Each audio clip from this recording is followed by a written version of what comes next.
punta muna tayo sa ating lagay ng panahon. Opisyal nang idineklara ng Pag-asa ang pagtatapos ng amihan at ang pagsisimula ng panahon ng tag-init. Pero bakit minsan may mga low pressure area pa rin tayo, may mga pag-ulan pa rin tayo at kung minsan sa darating nga na weekend, meron pa tayong inaasahang northeasterly wind flow.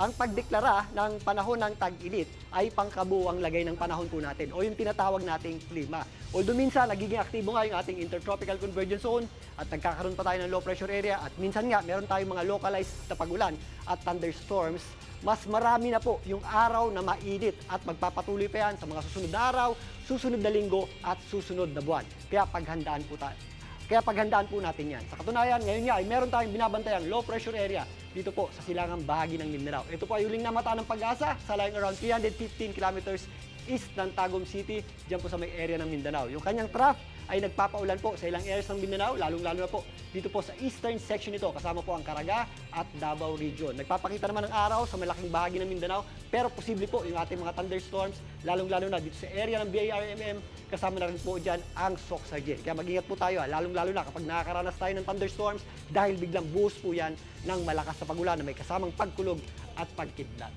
Samantalang dito naman sa Visayas, minsan nga nagpapakita naman ng ating araw pero magiging maula po ang malaking bahagi ng Visayas kasama na po dyan ang Cebu City at posible po yung ating mga scattered o kalat-kalat na pag-ulan. At ganun din po ang ating aasahan panahon dyan po sa may area ng Palawan.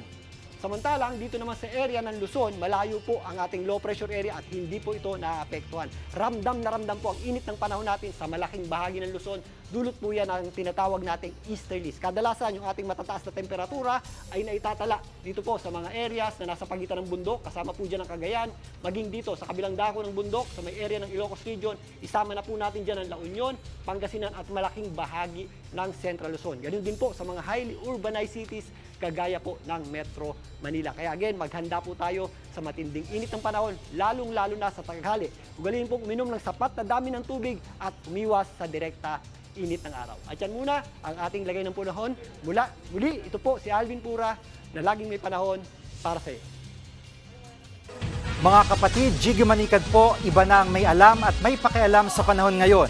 Para sa konkreto, kumpleto at komprehensibong balitaan sa Frontline, mag-follow at mag-subscribe sa social media pages ng News 5.